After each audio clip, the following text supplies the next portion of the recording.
Okay, I'm ready to go. Thank you for that introduction.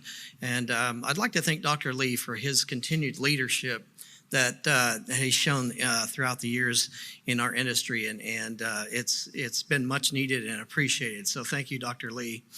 After coming in last night, I went to supper with my wife. And she, as a concerned spouse wants to do, she wants to help you. And so she asked me, she goes, "Do you have everything together for your presentation?" I said, "Yeah, I think everything's ready to go." And she said, "Well, let me just give you some quick advice." She goes, "Don't be boring."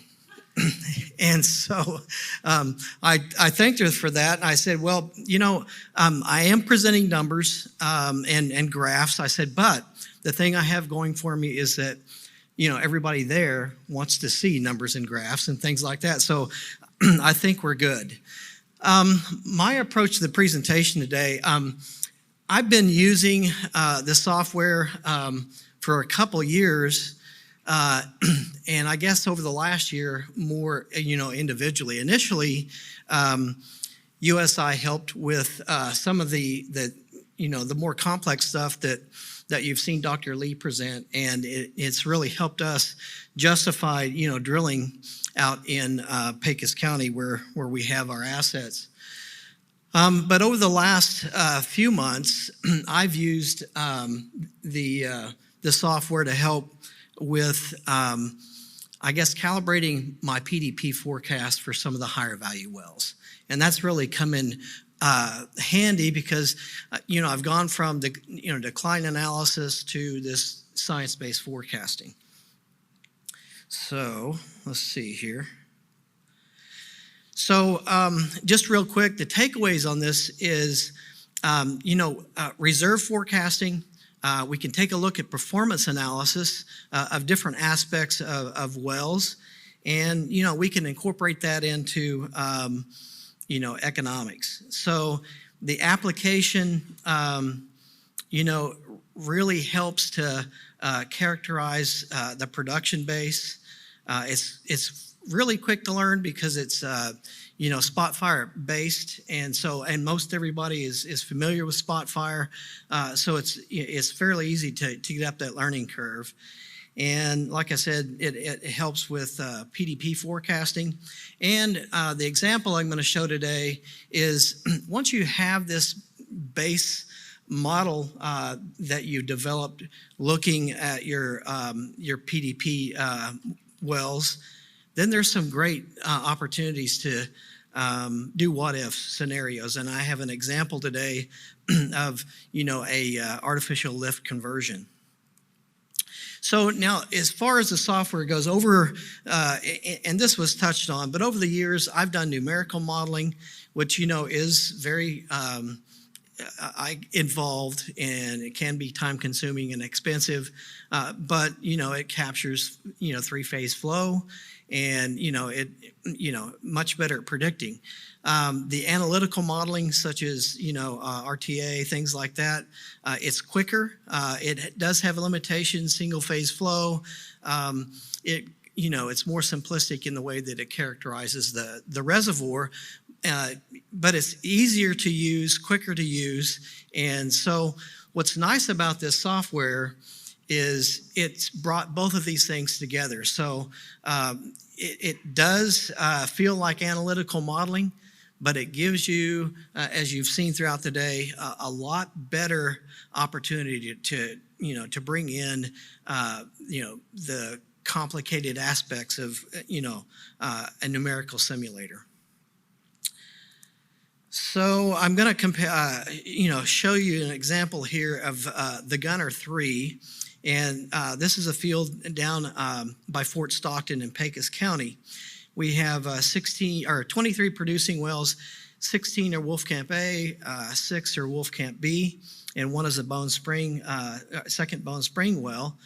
We're making about 4,000 barrels a day, just over 6 BCF of gas and quite a bit of water. And so for the most part, all of these wells were on gas lift. And so we've recently converted 2 wells to ESP.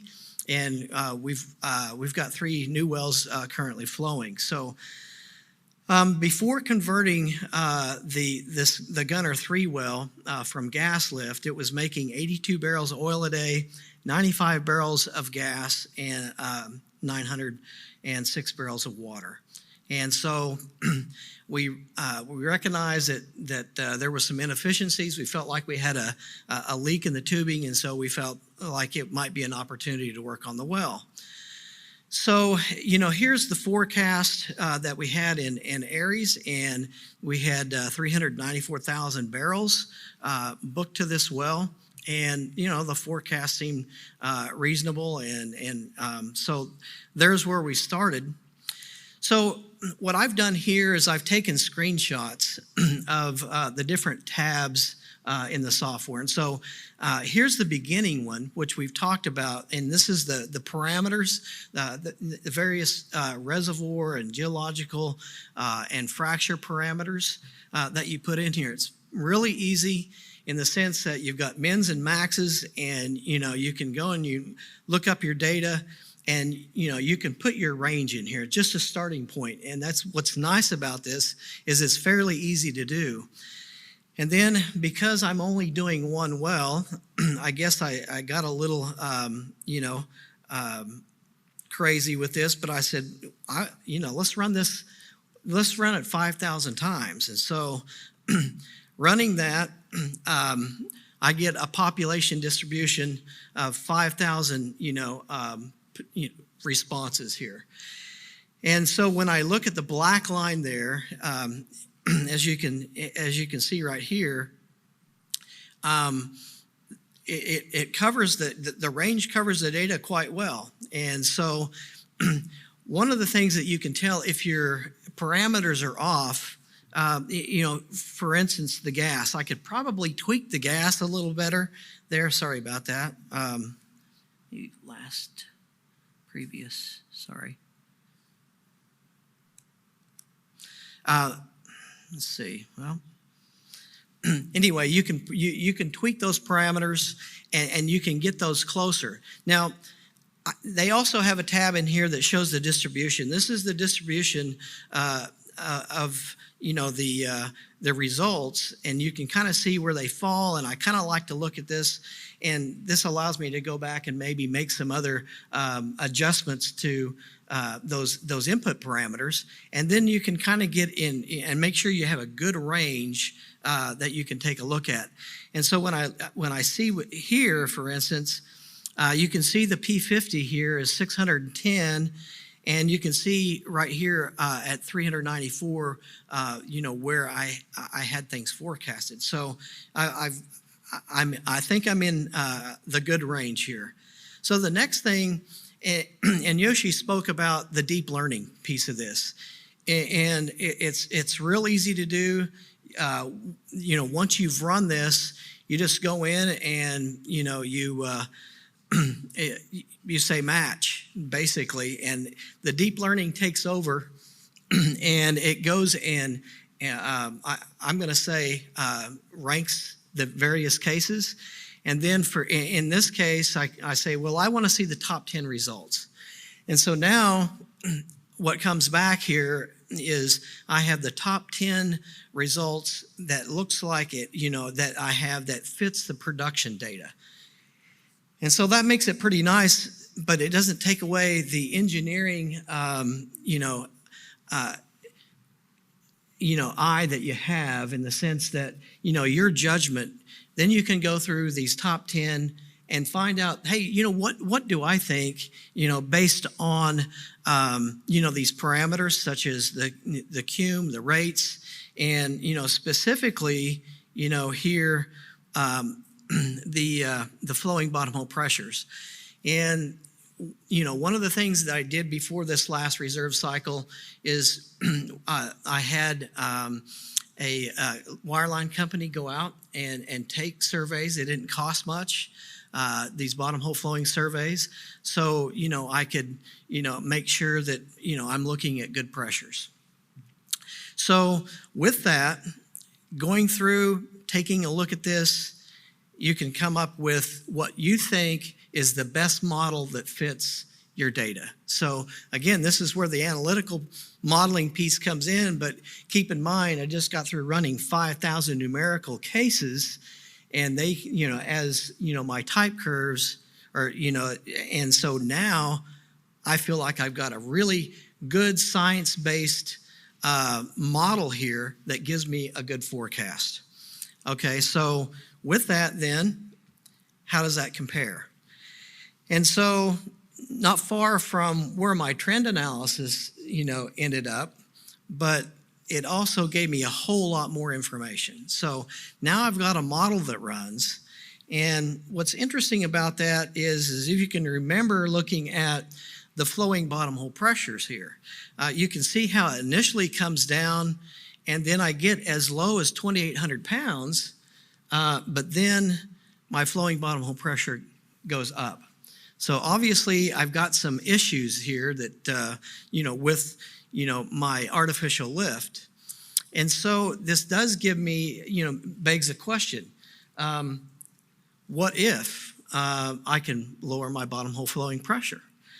And so with that, I said, okay, I can take this model, I can go back over to the parameters, and I can say, I want 1,500 pounds bottom hole flowing pressure. I rerun this, and now it brings back what what that looks like. And basically, it's saying, you can get, over 100,000 additional barrels by getting better drawdown. And so it's pretty easy from here, where I've got my initial model, and now I've got a model that is predicting lower bottom hole pressures. I take the difference, so now I've got, a incremental IP, I've got an incremental, forecast, I've got incremental reserves, and so I run the economics on that. And that's what we did here, and justified the project. And so what's the results? Well, from here you can see we got a whole lot more gas. We did get a bump in production, and we also got a bump in water. So obviously we are doing a better job of drawing this down. Now, so going back and taking a look at this is, well, let's go back with this science-based approach and see, here's my, trend forecast, but what does the science-based forecasting tell me?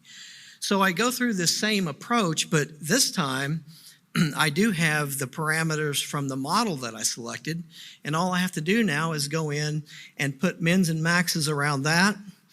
And again, I can run a large population and see what that looks like.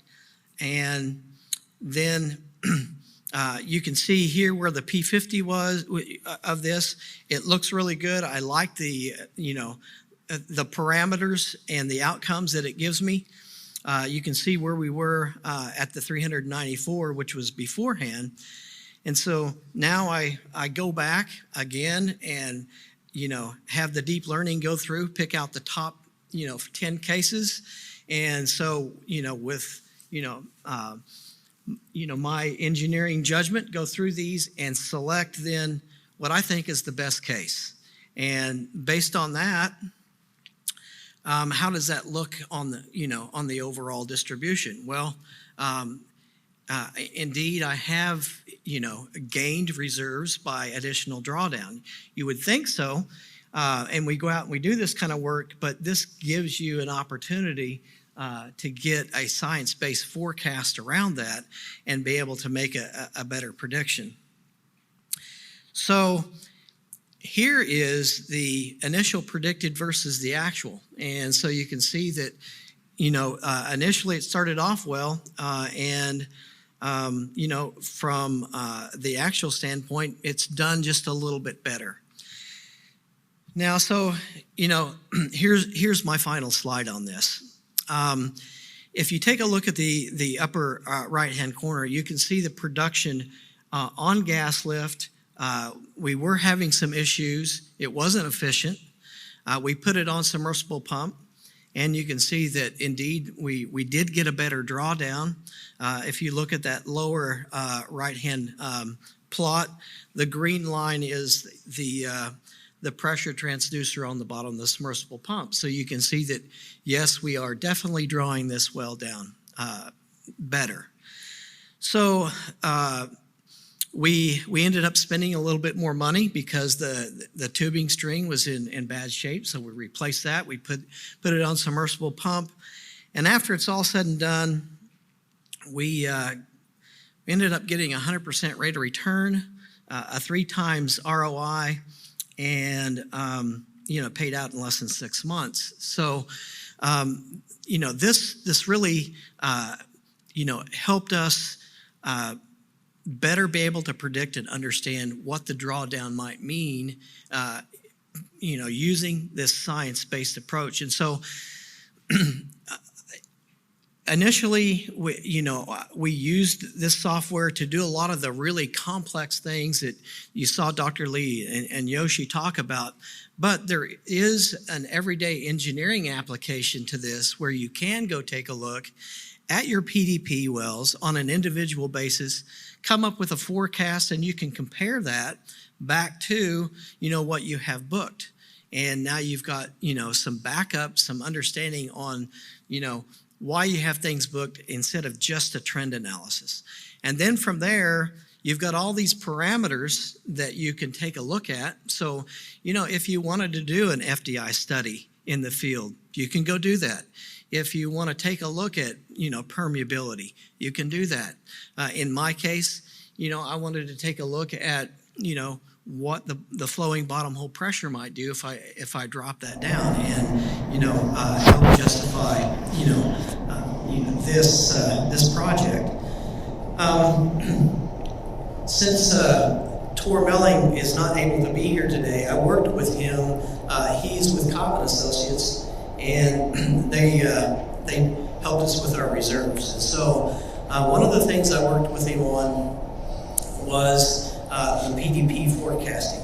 And so we went through all the producing PDP wells and did a model for each one of those and came back and said, oh, okay, well, here's what the model says. And in most cases, they were pretty close. There were some cases that had more reserves, and from there we were able to determine, hey, yes, let's add some more, or before we can add more reserves, we may have to go out and try to get some better operational efficiency. So there was a little more thought behind booking our reserves and to what level using this tool. Now, the other thing that I used this tool for, and it really helped out, was we just brought on some new wells. And so, of course, as many of you probably experienced, everybody wants to know, how well those wells are doing, what the economics of those are. And so can you give us a forecast off of 30 or 60, days worth of production and, tell us, how great this well is going to be or not? Well, so what's nice about this is, for the parent well, I have a model, a predicted. So I have those parameters. I can then take those parameters and use those as a starting point, and then take that 60 days worth of production and do, a fit and come up with a model specifically for that. And so now, instead of kind of guessing at it, what the well might do by taking a look at offset production and potential interference, I can go back with this physics-based model and at least make a good educated guess on what that might look like. But I know that I'm kind of in between you and our lunch, and we're a little over time. But so at this point, I've covered most of what I wanted to pretty quickly. But I will let you know that this is a good tool. I've used a lot of different modeling tools. It's fairly easy to use. And I know that if you include this in your toolbox, I think you'll find it as helpful as myself. That concludes my presentation, and I appreciate it. Thank you.